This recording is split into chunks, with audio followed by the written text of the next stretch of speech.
చూడండి మాగాయ అన్నమాట. ఇది మాగాయ ముక్కలు ఇట్లా స్లైసలుగా కోసుకొని చెక్కు తీసి ఒక రోజంతా ఊరిన తర్వాత ఒక రోజు మొత్తం ఊరాలండి. ఈ రోజు కోసామంటే రేపంతా ఊరాలి.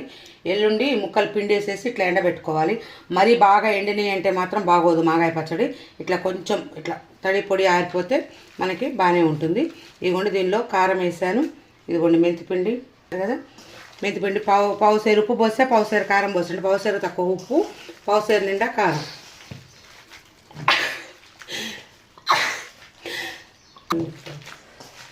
చూసారు కదండి, ఇట్లా గుజ్జులాగా ఉంటుందన్నమాట.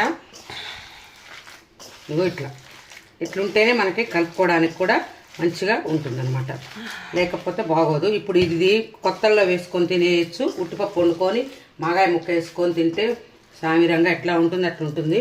చూడండి ఇట్లా. ఇప్పుడు మనం నూనె పోపు చేసేసి పెట్టుకున్నాను.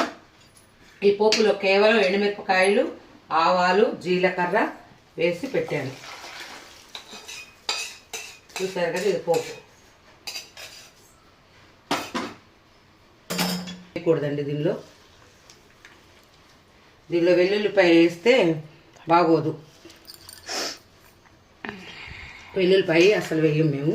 మాగాయ అంటేనే మంచిగా మాగాయ అన్నమాట. ఇది మాగే కొద్దీ రుచి ఉంటుంది.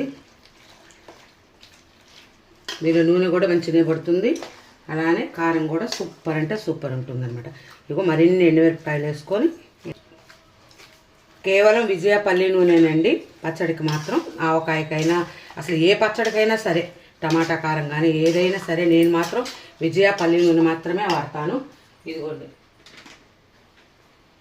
విజయ పల్లి నూనె మాత్రమే వాడతాను. ఇంకా వేరే నూనె అనేది పెట్టుకోను నేను.